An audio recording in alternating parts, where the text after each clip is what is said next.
میں آپ کو ایک بات کہہ رہا ہوں، آپ یاد رکھیے گا، اگر یہ پرائیویٹائزیشن روک دی گئی تو یہ قوم پچھتائے گی اور اس کی سزا پوری قوم بھگتے گی، پوری معیشت بھگتے گی، اور آپ لوگ یاد رکھیں گے۔ اس نے کہا کہ ایک تو یہ ہوگا کہ آہستہ آہستہ یہ اسٹیل مل جو ہے ایک ایسا سفید ہاتھی بن جائے گا کہ آپ کے قومی وسائل اس پر صرف ہوں گے، لیکن اس کے ساتھ ہی ساتھ جب یہ آپ پرائیویٹائزیشن کو روک دیں گے اور جو سرمایہ کار کا اعتماد مجروح ہوگا، اس کے بعد اگلے 5-10 سال تک بھول جائیں کہ کوئی اور سرمایہ کار، وہ بات درست ثابت ہوئی۔ بالکل ٹھیک ہے۔ تو اس لیے اب چاہیے کہ جتنی جلدی ہم جا سکتے ہیں اس چکر میں پڑیں ہی نہ کہ جی اب اس کو پہلے منافع بخش بنائیں اور پہلے یہ کریں اور پھر نہیں، بالکل 1 روپے پر بھی اگر دینا پڑے تو میں تو سمجھتا ہوں دے دیں، اور وہ ادارے چلیں، وہاں لوگوں کا روزگار کا تحفظ بھی ہو، لوگوں کو سہولت بھی میسر ہو، اور قومی خزانے پر جو بوجھ ہے وہ بھی ختم ہو سکے۔ لیکن میرے خیال ہے زبیر صاحب سے کی طرف چلتے ہیں۔ جی زبیر صاحب، یہ فرمائیں کہ آپ نے جب آرمی چیف صاحب سے آپ کی ملاقات ہوئی بزنس مینوں کی، آپ نے 2 مطالبات کیے ان سے۔ ایک تو آپ نے یہ کہا کہ بزنس مینوں کو، تاجر، صنعت کار، سرمایہ کار، ان کو جو کونسل ہے اس میں شامل کیا جائے، SIFC، اور دوسرا آپ نے کہا کہ IPPs کے خلاف کارروائی کیجیے اور ان کے جو سربراہان ہیں ان پر ECL پر نام ڈالے جائیں کیونکہ انہوں نے بڑا قومی جرم کیا ہے۔ تو ایک تو ہمیں تفصیل بتائیے اس کا پس منظر کیا تھا، اور دوسرا اگر ہم یہ کارروائی کرتے ہیں تو اس سے تو ہمیں عالمی عدالت انصاف میں بہت مصیبت پڑے گی۔ بسم اللہ الرحمن الرحیم۔ بات یہ ہے کہ اگر آپ IPPs کی معاہدوں کی تفصیل میں جائیں تو اس میں دونوں طرف سے، حکومت کی طرف سے بھی جنہوں نے سائن کیا اور وہ لوگ جو IPPs کے نمائندے تھے، انہوں نے ایک کیا کہنا چاہیے کہ کرائم کیا ہے کہ کہیں کہتے ہیں کہ اس کو پروفٹ ڈالر میں دیں گے، کہیں کچھ کہتے ہیں، اور اس طرح سے کیا کہ پورے 24 کروڑ عوام کو جو ہے ہوسٹیج بنا دیا ہے۔ ہم سارے لوگ جو ہیں، ہماری جو میجورٹی آبادی ہے وہ اس قابل نہیں ہے کہ یہ جو آج 60 روپے یونٹ کی بجلی ہے وہ ادا کر سکے، اور پھر خاص طور پہ جو کم آمدنی والے لوگ ہیں، جہاں جن کی آمدنی 50,000 روپے تک ہے، وہ بھی اپنے بل ادا نہیں کر سکتی، لہٰذا اس کے بارے میں سب کو سوچنا چاہیے۔ یہ بات جو ہے ہم نے آج سے کچھ سال پہلے جب جنرل باجوہ صاحب نے تقریباً 35 آدمیوں کو GHQ میں بلوایا تھا، رات کو ایک میٹنگ ہوئی تھی جو 9 بجے سے لے کے 1 بجے تک چلتی رہی تھی، اس میں بھی یہی موضوع ہوا تھا۔ تو جنرل صاحب نے فرمایا کہ جی یہ بڑا مشکل ہے، معاہدے ہوئے ہوئے ہیں، یہ عالمی عدالت میں چلے جائیں گے، اور وہ IPPs کے جو بڑے بڑے مالکان تھے اسی ہال میں بیٹھے ہوئے تھے، تو انہوں نے کہا جی بڑا مشکل ہے، یہ انٹرنیشنل کورٹ میں جائیں گے۔ لیکن اب ایسا موقع آ گیا ہے کہ یہاں آپ کی ملک کی سروائیول کا مسئلہ ہے۔ آپ کو چاہیے کہ ان لوگوں کو جو IPPs کے اونرز ہیں ان کو بلائیں، بلا کے ان سے بات چیت کریں کہ بھئی ٹھیک ہے آپ سے معاہدہ کیا، لیکن ڈالر جس دن معاہدہ ہوا تھا اس دن ڈالر 150 روپے کا تھا، اب آج 300 روپے کا ڈالر ہو گیا، لہٰذا آپ کو اس کے اوپر ریویو کرنا چاہیے۔ میں سمجھتا ہوں اگر آپ انہیں لاجک سے کنونس کریں تو وہ لوگ اس بات پہ راضی ہو جائیں گے، لیکن یہ یقینی بات ہے کہ میں آج بھی اپنی بات پہ قائم ہوں کہ ان لوگوں سے معاہدہ کیا جائے، اگر نہیں کرتے تو معاہدے کی جو بات چیت شروع کریں گے اس سے پہلے ان کا نام ایگزٹ کنٹرول لسٹ میں ڈالیں، تاکہ ان کو پتہ ہے جب تک یہ ملک کے بارے میں نہیں سوچیں گے تو وہ آسانی سے باہر نہیں جا سکتے۔ یہاں اگر پاکستان میں رہنا ہے آپ کو پاکستان سے۔ زبیر صاحب قطع کلام معاف، اس کے 2 فریق ہیں، ایک تو وہ IPPs ہیں، ان کے سربراہان ہیں، ایک ہمارے جو اس وقت کے حکمران تھے، بیوروکریٹ تھے، جنہوں نے وہ معاہدے قبول کیے، سائن کیے، اور کہا یہ جاتا ہے، الزام یہ لگایا جاتا ہے کہ اس پر کک بیکس لیے، کمیشن لیے اور اپنی جیبیں بھری۔ تو کیا ہم یہ جو کریک ڈاؤن کرنا ہے یا کوئی عمل ایکشن لینا ہے تو ان سے نہ شروع کریں جنہوں نے یہ قومی جرم کیا، جنہوں نے کمیشن وغیرہ لے، پہلے ان کو نہ پکڑا جائے کہ آپ نے یہ کیسے کر لیا جی اس طرح کے سودے؟ ایکچولی میں یہ بات کہنے جا رہا تھا تو لیکن آپ نے مجھے بیچ میں روکا۔ نیکسٹ میری بات یہی تھی کہ جن لوگوں نے معاہدے کیے، جو لوگ اس میں شامل تھے، حکومتی نمائندے اور بیوروکریٹ ان کو بھی بلایا جائے, ان سب کو ایک کسی جگہ پہ بٹھا کے بات چیت کی جائے کہ بھئی اس مسئلے کا یہ حل ہے, آپ بتائیں کہ یہ جو موجودہ صورتحال ہے یہ چل نہیں سکتی. حکومت میجورٹی پاپولیشن جو ہے وہ بل نہیں دے سکتی. ان کو سب کو بیٹھ کے, اچھا دیکھیں مجھے یقین ہے کہ جہاں تک جو آئی پی پیز کے جو بھی اونرز ہیں یا ان کے نمائندے ہیں وہ اس بات کو ایگری کریں گے, اس لیے کہ وہ محسوس کر رہے ہیں کہ پورا ملک جو ہے اس کی وجہ سے بحران میں ہے. تو آئی پی پیز کے ذریعے اس معاملات کو جو ہے کہیں نہ کہیں حل کیا جا سکتا ہے. ایک تو یہ کہ ڈالر کا جہاں تک جن سے ڈالر میں پروفٹ دینے کی بات کی گئی تھی وہ یہ کہا جائے کہ ڈالر سے پروفٹ دیں گے لیکن اس دن کے ایکسچینج ریٹ سے دیں گے جس دن معاہدہ ہوا تھا, نمبر ایک. نمبر دو یہ ہے کہ یقیناً ان سیاستدانوں کو بھی بلایا جائے جو اس معاہدے کے پیچھے تھے, کیونکہ میرے پاس کوئی ثبوت تو نہیں ہے لیکن جو بھی حقائق ہیں وہ یہ بتاتے ہیں کہ اس کے اندر کسی نہ کسی نے کہیں نہ کہیں, چاہے وہ بیوروکریٹ ہو یا سیاستدان ہو, انہوں نے اس کے اندر جو ہے کک بیکس لی ہیں. تو وہاں پہ اس چیز کا حل تلاش کیا جائے. اب رہا بات چیت کے, ہمارے آرمی چیف صاحب نے جو ان کو پوری معیشت کو دیکھ رہے ہیں کہ معیشت ملک میں کیا ہو رہا ہے. آپ کے دیکھتے دیکھتے نہ تو چینی کی قلت تھی لیکن قلت پیدا کی گئی. جب آپ نے لاکھوں ٹن چینی جو افغانستان جانے دی, کیوں جانے دی؟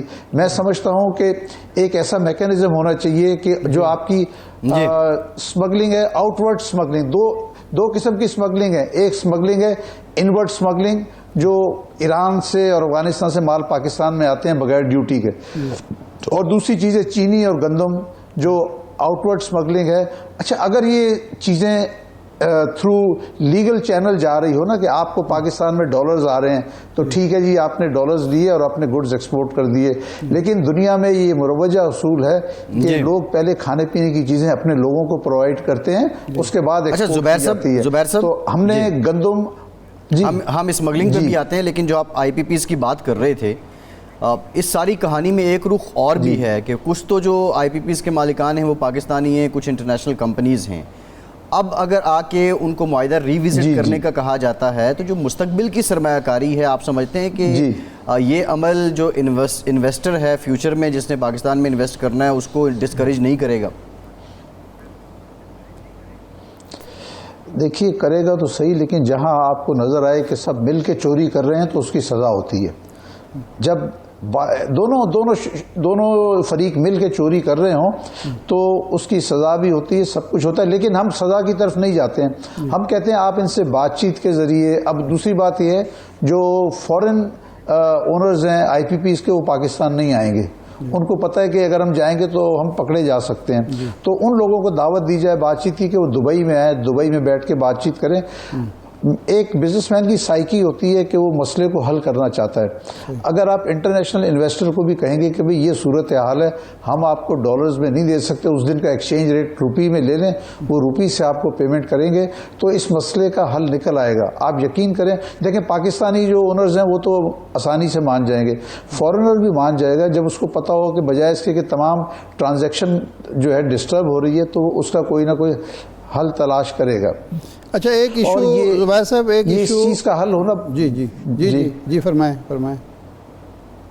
جی آپ فرمائیے. اچھا ایک ایشو یہاں تھرو آؤٹ چلتا رہا ہے, پرائیویٹائزیشن میں رکاوٹیں جو ڈالی گئیں, تاخیر جو ہوئی, سیاسی مقاصد تھے. اب ایک ایسی نگران حکومت ہے جس پر کوئی سیاسی دباؤ کم از کم نہیں ہے, اگر وہ چاہے تو یہ فیصلہ کر سکتی ہے. کیا پرائیویٹائزیشن جو ہے اس وقت انتظار کیے بغیر فوری طور پر ہونی چاہیے؟ ایک نقطہ نظر آیا ہے کہ اس میں یہ ہوگا کہ پھر وہی کیک بیگس اور اپنے منمانی لوگ جو ہیں پسندیدہ لوگوں کو دے دی جائے گی. دوسرا یہ ہے کہ جی تاخیر کی جائے, بورڈ بنائے جائیں, ان کو تھوڑا سا منافع بخش کر دیا جائے یا ان میں تھوڑی بہت اصلاحات کر دی جائیں, پھر ہو جائے. آپ کیا سمجھتے ہیں کہ فوری پرائیویٹائزیشن ضروری ہے معیشت کو دباؤ سے نکالنے کے لیے, یا اس کے لیے اور وقت چاہیے؟ میں سمجھتا ہوں کہ پرائیویٹائزیشن میں پہلے ہی کافی تاخیر ہو گئی. گزشتہ چند سالوں سے پرائیویٹائزیشن کمیشن بنا ہوا ہے لیکن اس نے کوئی اہم پرائیویٹائزیشن کی نہیں. اور یہ جو سفید ہاتھی ہم پال رہے تھے جس میں سب سے سر فہرست پی آئی اے ہے اور اس کے بعد اسٹیل مل بھی ہے, ریلوے بھی ہے, دیگر ادارے بھی ہیں, ان کا پرائیویٹائزیشن ہونا انتہائی ضروری ہے. میں آپ کو مثال دوں کہ اگر اسٹیل مل کی لے لیں تو اسٹیل مل آج سے چند سال پہلے جو ہے وہ پرائیویٹائز ہو رہی تھی, جو بھی اس کی قیمت لگی تھی مجھے ایگزیکٹ نمبر یاد نہیں ہے, وہ اگر اس وقت کر دیتے تو اچھا تھا. وہ پرائیویٹائزیشن نہ ہوئی تو اسٹیل مل کو آج تک جو ہے فیڈرل گورنمنٹ جو ہے تقریباً 60 کروڑ روپے ماہانہ تو صرف سیلریز کے اکاؤنٹ پہ بھیجتی ہے. ہر مہینے ایک سال سے چل رہا ہے. تنخواہ جو ہے 60 کروڑ روپے مہینے کی فائنانس منسٹری جو ہے ان کو سیلریز بھیجتی ہے. اور اسی طرح پی آئی اے ہے. پی آئی اے ایک ایسا ہاتھی ہے جس کا نقصان جو ہے سالانہ تقریباً 100 ارب پہ پہنچ گیا. تو آپ جو کچھ جمع کرتے ہیں پتہ چلا کہ آپ یہ جو اسٹیٹ انٹرپرائزز ہیں ان کے اوپر کتنے 100 ارب روپے ان کو آپ پرووائڈ کر رہے ہیں just to keep them survive, کہ وہ زندہ رہیں. آپ کو پی آئی اے موجودہ صورتحال میں بالکل نہیں جو ہے رکھنی چاہیے, اس کو پرائیویٹائز کریں, لیکن پرائیویٹائزیشن کا شفاف ہونا چاہیے. اس کے اندر آپ اخبار میں آدھے صفحے کا ایڈورٹائز دیں, نہ صرف پاکستانی اخبار میں, آپ بین الاقوامی اخباروں میں بھی اشتہار دیں کہ جی پاکستان جو ہے اس کمپنی کو پرائیویٹائز کرنا چاہتا ہے اور جو بھی کمپنیاں ہوں وہ آئیں اور ان کے ساتھ بات چیت کی جائے, بات چیت کر کے اس کا کوئی حل تلاش کیا جائے. یہ کبھی نہیں ہو سکتا. اب دوسری بات یہ کہ پی آئی اے کے پاس میرے اندازے کے مطابق تقریباً 27 ایروپلینز ہیں, اس میں بھی کچھ لیزڈ ہیں. تو ان جہازوں کے اوپر اگر آپ نے 15 یا 17 ہزار آدمی ملازم رکھے ہوئے ہیں, یہ بے انتہا زیادہ ہیں. اگر آپ دیکھیں کہ جو ایمریٹس ہے ان کی تقریباً ان کے جو ملازمین کی تعداد لگ بھگ اتنی ہے لیکن ان کے پاس 250 طیارے ہیں. اسی طرح ٹرکش ایئر لائن ہے, ان کے پاس بھی جو ہے 250 سے زیادہ طیارے ہیں, اور لیکن ان کے امپلائیز جو ہیں پی آئی اے سے کم ہیں. تو اس کے اندر سب کو بیٹھ کے ایک پرائیویٹائزیشن کے اوپر جو آپ نے فرمایا کہ جی وہ کوئی کسی کو اپنے ذات, اول تو ان بڑے بڑے اداروں کو کوئی بھی پاکستانی ایک گروپ خرید نہیں سکتا. اس میں ایک کنسورشیم بنے گے چاہے وہ پاکستانی ہوں, لیکن کوئی انٹرنیشنل ادارہ آتا ہے وہ البتہ ضرور خرید سکتا ہے. مثال کے طور پہ کوئی بین الاقوامی بڑی ایئر لائن آ جاتی ہے, اس میں آپ دیکھ سکتے ہیں کہ جو بھی 4-5 دنیا کی یا 5 ایسی ایئر لائنز جن کو پاکستان مارکیٹ کا تجربہ ہے, تو ان کے ذریعے بات چیت کے ذریعے بھی اس چیز کو چلایا جا سکتا ہے. کیونکہ وہ آئیں گے تو وہ جو غیر ضروری اس میں ملازمین ہیں ان کو سب سے پہلے ان کو فارغ کیا جائے گا, ان کو گولڈن ہینڈ شیک دیں گے. کیونکہ آپ کبھی نہیں رکھ سکتے کہ اتنے ہزار ملازمین ہوں اور آپ کے پاس 30 طیارے ہوں. تو یہ ایک پرائیویٹائزیشن میں سمجھتا ہوں بالکل ہونی چاہیے, لیکن شفاف ہونی چاہیے. اس میں کچھ اندازہ ہے کہ یہ کتنی لیکوڈیٹی ہے, کتنی مالیت ہے, کتنا پاکستان کے پاس پیسہ آ سکتا ہے صرف پی آئی اے کی نجکاری کی صورت میں؟ دیکھیں پی آئی کی نجکاری کے میں آپ کو ایگزیکٹ نمبر اس وقت نہیں دے سکتا ہوں, مجھے اس کا ایگزیکٹ علم, لیکن سب سے بڑی بات یہ ہے آپ کا 100 ارب روپے جو سالانہ نقصان کرتے ہیں نا وہ ختم ہو جائے گا. وہ تو بچت ہو جائے گی. 100 ارب کا جو نقصان سالانہ حکومت پاکستان دے رہی ہے وہ بند ہو جائے گا. اس کو خدارہ پرائیویٹائز کریں, لیکن کیونکہ ہم چاہیں گے کہ ایسا پرائیویٹائز ہو کہ کسی کو اس کے اوپر اعتراض نہ اٹھے, ٹوٹلی ٹرانسپیرنٹ ہو, اور اس میں انٹرنیشنل کمپنیز بھی آئیں, پاکستانی بھی آئیں, جو آ سکتے ہیں آئیں, آ کے ان اداروں کو ان کے حوالے کیا جائے تاکہ گورنمنٹ جو ہے کم از کم ان کو کرنٹ جو ہر وقت نقصان دینا پڑ رہا ہوتا ہے ہر سال, ان کے جو نقصانات ہیں وہ ختم کیے جا سکیں. اچھا زبیر صاحب, ایک ایشو یہ بجلی کا بھی اس وقت چل رہا ہے, آپ نے پہلے اس کے ذکر ہم آئی پی بی کا کر چکے ہیں. ایک یہ کہا جاتا ہے کہ جی ڈسکوز جو ہیں ان کو پرائیویٹائز کیا جائے یا صوبوں کے حوالے کیا جائے. تو آپ کے خیال میں صوبوں کے حوالے کرنے سے ان کی کارکردگی بہتر ہو سکتی ہے, ان کا ریکوری ریٹ بہتر ہو سکتا ہے, عوام کو جو آسانیاں وہ دیں, یہ ایسا ممکن ہے, یا ان کی پرائیویٹائزیشن ہی واحد حل ہے؟ میرا خیال ہے کہ ان کی بھی پرائیویٹائزیشن ہونی چاہیے, کیونکہ ہمارے پاس صوبوں کا جو پاسٹ ریکارڈ ہے وہ اتنا اچھا نہیں ہے. آپ اگر پرائیویٹ ان کو صوبوں کے حوالے کر دیں گے تو صوبوں میں جا کے یہ پھر سیاست کا شکار ہو جائیں گے. تو زیادہ بہتر ہے اس کو پرائیویٹائز کیا جائے, یہی اس کا بہتر حل ہے. پلس آپ دیکھیں کہ جو بھی موجودہ صورتحال ہے, آپ کے بجلی کے بل کس طرح سے بڑھتے چلے جا رہے ہیں. ابھی اگست کے مہینے میں جو کے الیکٹرک نے گھروں کا بل دیا ہے وہ تقریباً 64 روپے یونٹ سے دیا ہے, 64 روپیز پر کلو واٹ. نہیں لیکن یہ جو بل آخری سوری یہ میں کہنے والا تھا کہ کے ای کا تجربہ جو پرائیویٹائزیشن کا وہ تو کامیاب نہیں ہوا, تو ان کا کیسے ہوگا عوام کی نظر میں, عوام کے لیے؟ دیکھیے اس میں نا بہت سارے عوامل ہیں. کے الیکٹرک کا جتنا عوام کو فائدہ پہنچنا تھا وہ نہیں پہنچا. انہوں نے جتنے وعدے کیے تھے کہ وہ اتنے $1 ملین انویسٹ کریں گے وہ انہوں نے نہیں کیے. بدقسمتی سے ہمارے یہاں اکثر ایسا ہوتا ہے کہ جب بھی کوئی فورنر آتا ہے, اچھا فورنر کے پیچھے نا کہیں نہ کہیں پاکستانی چھپا ہوتا ہے.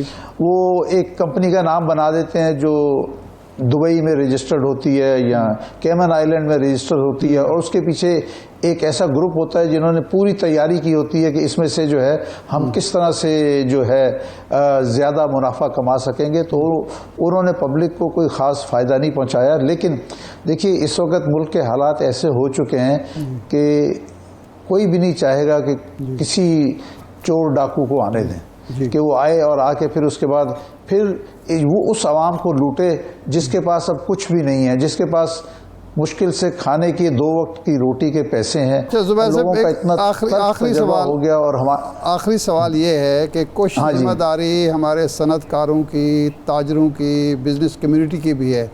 دیکھیں نا, یہ ڈالر کا ایشو تھا, یہ باقی سمگلنگ کا ایشو تھا. جس دن ڈنڈا اٹھایا اور آرمی چیف صاحب نے حکم کیا تو ڈالر بھی آ گیا, باقی معاملات بھی بہتر ہونا شروع ہو گئے. تو خود جو قومی ذمہ داری ہوتی ہے وہ بھی تو کسی نے ادا کرنی ہے. ٹیکس کلیکشن آسان نہیں رہا اس ملک میں.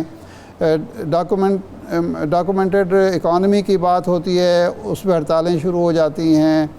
باقی جو ایشوز ہیں اس پر ہماری تاجر برادری, صنعت کار, بزنس کمیونٹی کا جو فرض بنتا ہے وہ ادا ہو رہا ہے. یہ تو سب بزنس مینوں نے سب نے مل کے ایک ایسا گروپ تھا, میں صرف بزنس مین نہیں کہوں گا, بہت سارے کامن لوگ بھی تھے, انہوں نے مل کے ڈالر جو ہیں جمع کرنے شروع کر دیے.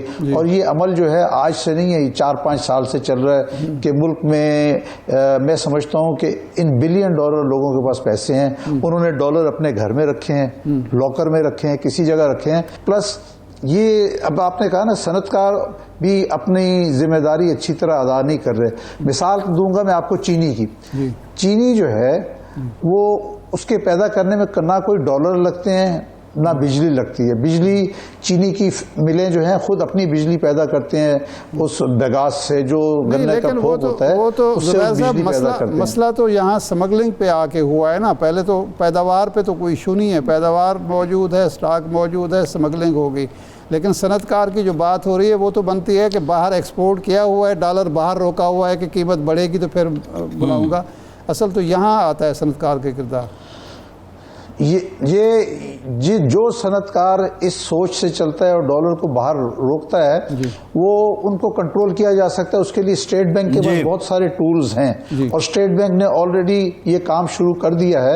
اور ان کو مجبور کیا جائے کہ وہ ودن 30 days جو ہے تمام ایکسپورٹ پروسیڈز لے کر آئیں اور ان کو سخت سزائیں دی جائیں. جی بالکل ٹھیک, بہت شکریہ زبیر توفیل. آپ پریزیڈنٹ ہیں یونائٹڈ بزنس گروپ کے, ہمارے ساتھ موجود تھے. ایک بریک لیتے ہیں اور بریک کے بعد بات کریں گے بجلی کہانی کی. ہمارے ساتھ رہیے.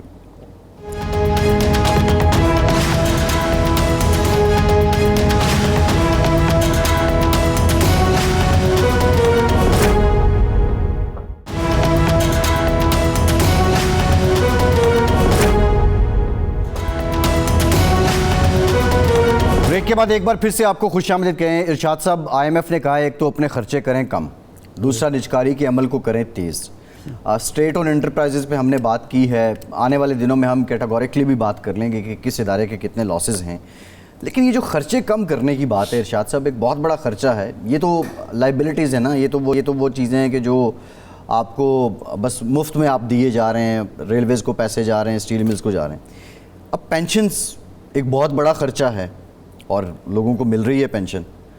آپ سمجھتے ہیں ان حالات میں اگر اس طرح کا کوئی اقدام ہوتا ہے پینشنرز کی طرف, یا پینشن کم کی جاتی ہے یا ختم کی جاتی ہے, تو یہ حالات متحمل ہیں, متقاضی ہیں اس کے؟ دیکھیں 2 گروپ ہیں پینشن لینے والے.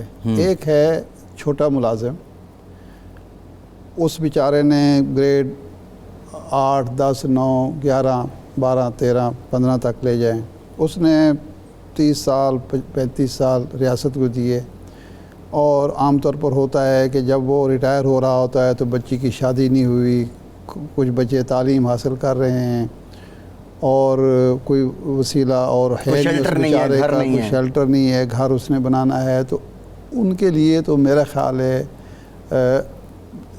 جاری رکھنی چاہیے, کوئی حرج نہیں ہے. لیکن ایک وہ لوگ ہیں جن کی تنخواہیں ہیں, بڑی تنخواہیں ہیں, بڑی مراعات ہیں, سب کچھ سرکاری خرچے پر انہوں نے, گاڑیاں بھی ان کو ملی ہوئی تھی, مکان بھی ان کو ملے ہوئے تھے, پیٹرول بھی مفت تھا, بجلی بھی مفت تھی, سب کچھ تھا, اور انہوں نے جمع کیا جو کچھ ان کو ملا, ریاست نے دیا, انہوں نے اچھا خاصا ماشاءاللہ کر لیا, یعنی جائز طریقے سے. ناجائز طریقے سے جو کیا وہ تو اس کے علاوہ ہے. تو ان کے لیے پینشن جاری رکھنا, اور ایک ہے پینشن کے بھی عجیب وہ ہے کہ جی ایک آدمی ہے, اس کو پینشن مل رہی ہے, جب وہ فوت ہو جاتا ہے تو پھر اس کی بیوہ کو ملنا شروع ہو جاتی ہے, آدھی پینشن بیوہ کو آ جاتی ہے, اور سنا ہے کہ 75 سال کی عمر ہو جاتی ہے تو شاید وہ ڈبل ہو جاتی ہے, کئی مطلب ہے اس کے سلیبز ہیں. تو اس پر غور ضرور کرنا چاہیے, لیکن صرف ایک یہ مد نہیں ہے, دیکھنا یہ چاہیے کہ دیکھیں نا, یہ جب پچھلے سال شور مچا, سخت فیصلے کتنے سخت فیصلے ہوئے ہیں جس کا اثر ہائر بیوروکریسی پر پڑا ہو, جس کا اثر ہمارے وزیروں مشیروں پر پڑا ہو. اب فیصلہ ہوا کہ جی دکانیں بند ہوں گی 8 بجے, عمل ہی نہیں ہوا. کیا مصیبت ہے کہ آپ کو اللہ تبارک و تعالیٰ نے روشنی عطا کی ہے دن کی مفت میں, اس سے آپ فائدہ نہیں اٹھا رہے. آپ صبح آج کے دور میں 6-7 بجے دکانیں کھولیں اور 5-5:30 بجے کووڈ میں ہم نے کیا نا ارشاد صاحب, کریں, کووڈ میں کیا نا, کیا ہوا, کون سا طوفان آ گیا. اس دور میں آپ کی اکانومی بہتر ہوئی. جی, اس دور میں جب آپ نے پابندیاں لگائیں تو اس کے نتیجے میں اکانومی آپ کی بہتر ہوگی, گروتھ ریٹ آپ کا بڑھ گیا.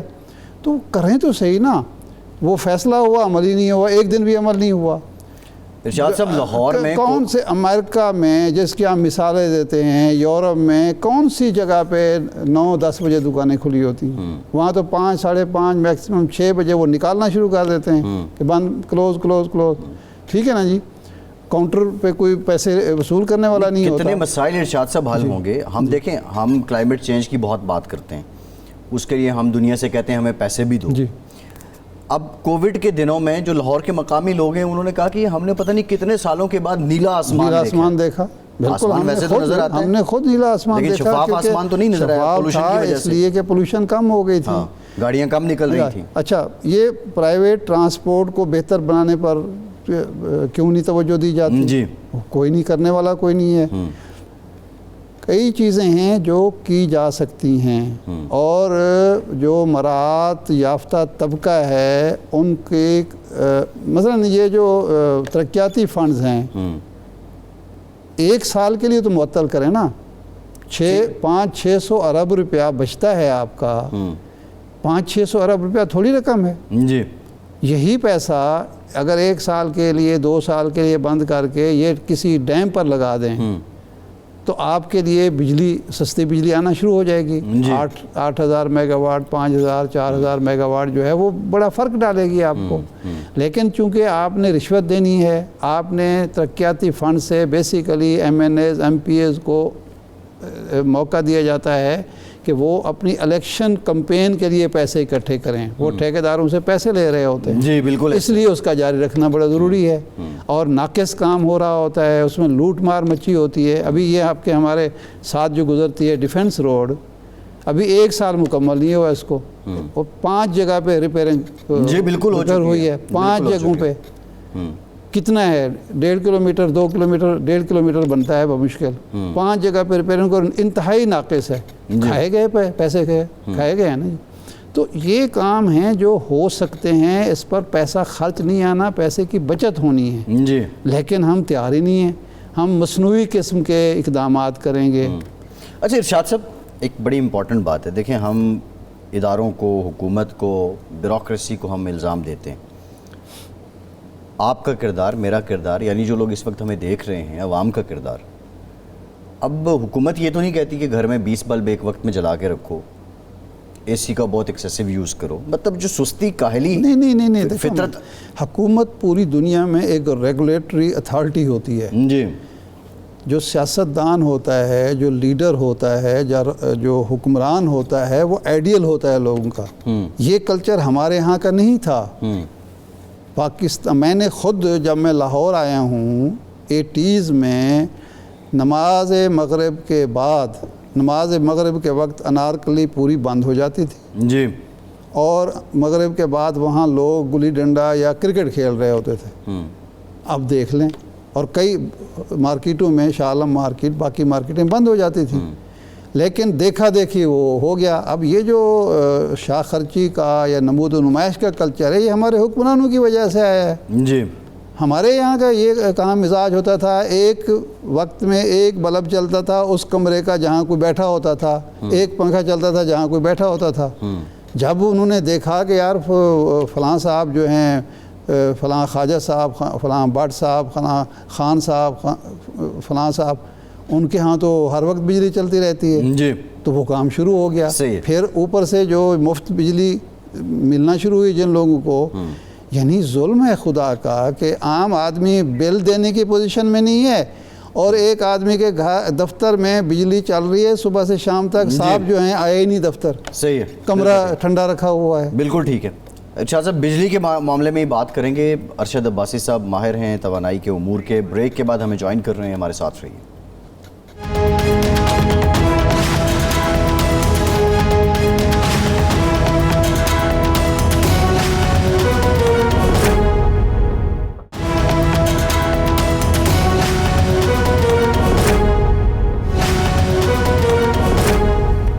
بریک کے بعد ایک بار پھر سے آپ کو خوش آمدید کہیں گے۔ ارشد عباسی صاحب نے ہمیں جوائن کیا ہے۔ عباسی صاحب، آج یہ بھی خبر آئی، بلکہ پہلے بھی آئی تھی، کہ جو بجلی چور ہیں ان کے خلاف کارروائی ہوگی اور خصوصی عدالتوں میں ان کے کیسز بھی چلیں گے، لیکن اس سے پہلے جو بزنس کمیونٹی ہے وہ بھی مطالبہ کر رہی ہے جو آئی پی پیز ہیں ان کے خلاف کارروائی کی جائے یا ان کے ساتھ بات کی جائے کہ ان معاہدوں کو ری وزٹ کیا جائے۔ آپ سمجھتے ہیں یہ سب ممکن ہے؟ 2015 میں ایک ایکٹ بھی آ چکا ہے جس میں اسی طرح کی سائیں تجویز ہے۔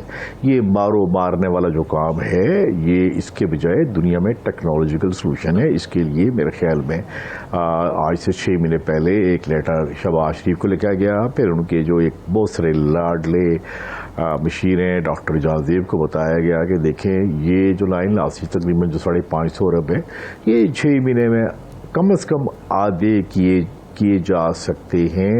یہ طریقہ کار ہے۔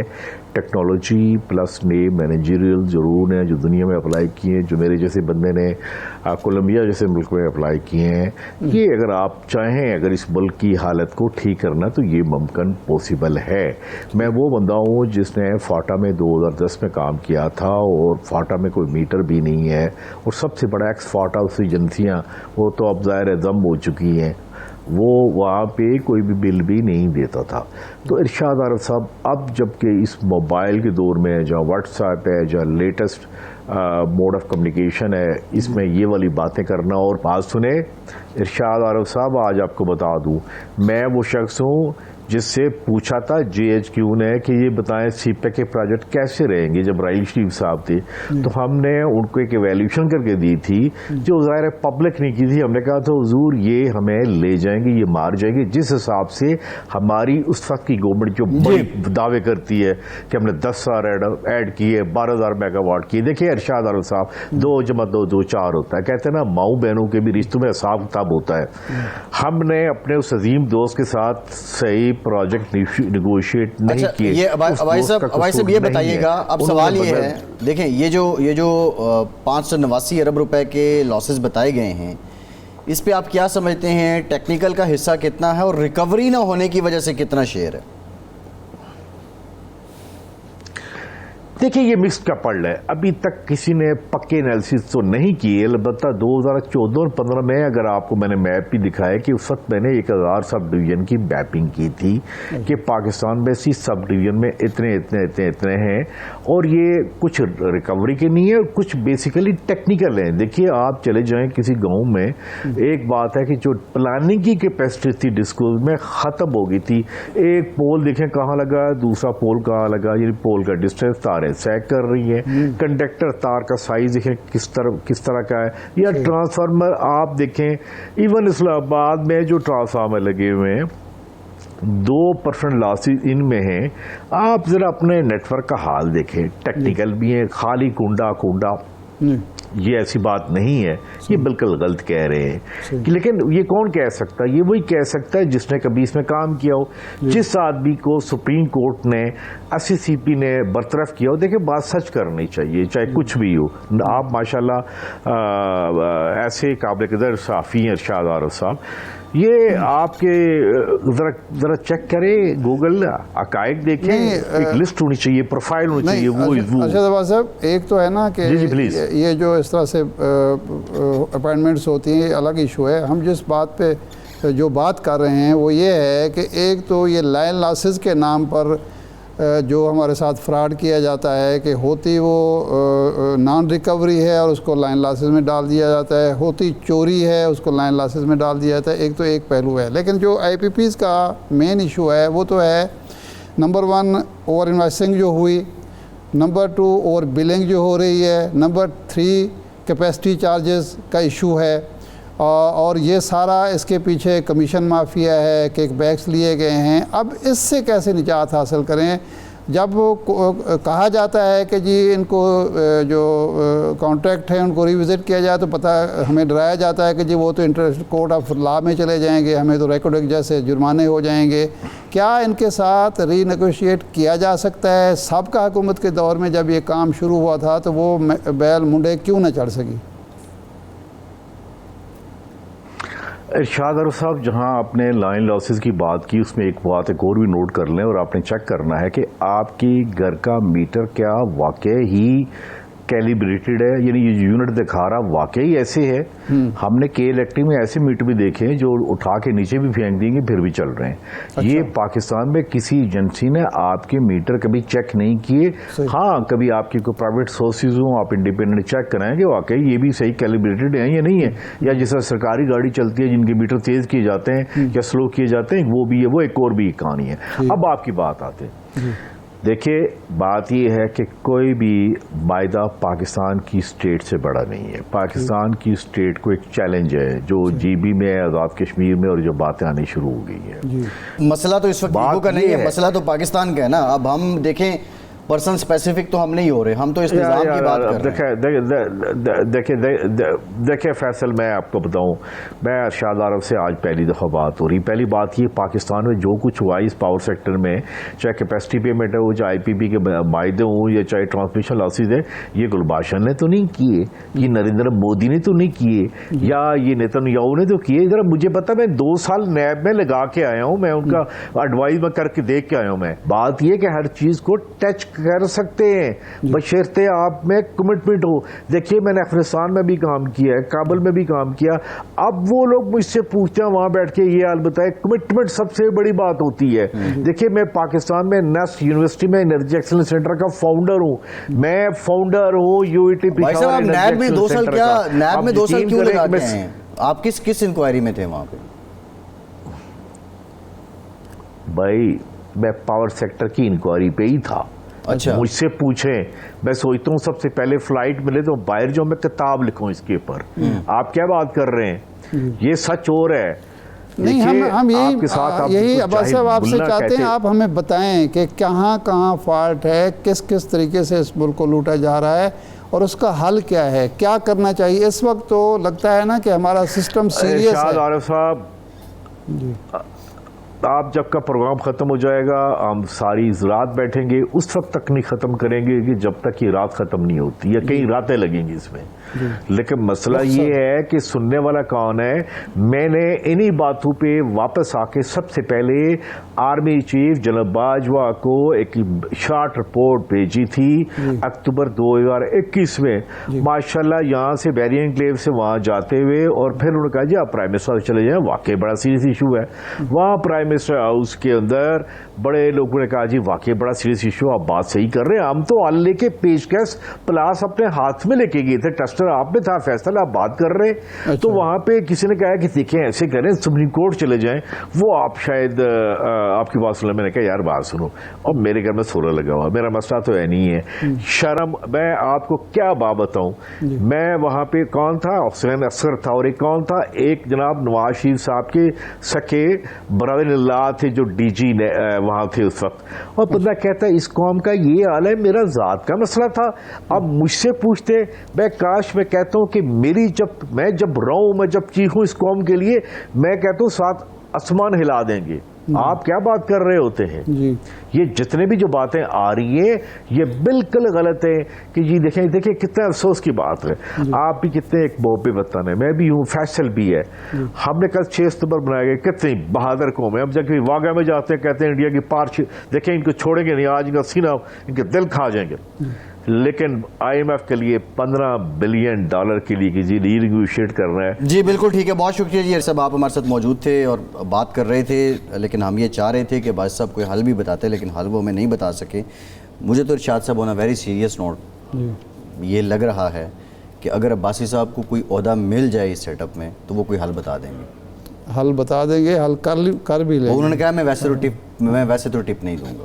ٹھیک ہے, وہ پروفیشنل آدمی ہے, وہ سمجھتے ہیں کہ کیوں نہیں, میرا خیال ان کو منسٹر لگا دیں تو شاید حل بتا دیں, مرضی ہے. اچھا ارشاد صاحب, معاملہ یہ ہے, ایک اور مسئلہ ہے جی, اب دوائیاں نہیں مل رہی ہیں, بنیادی دوائیاں, شوگر کی, بلڈ پریشر کی. زندگی بچانے والی ادویات شارٹیج ہیں, اور زندگی بچانے والی ادویات کی تیاری نہیں ہو رہی. یعنی 2 پہلو ہیں اس کے. ایک تو یہ ہے کہ جی را مٹیریل نہیں آ رہا جس کی وجہ سے بن نہیں رہی, اور جو بنی ہیں وہ مارکیٹ میں سپلائی نہیں ہو رہی.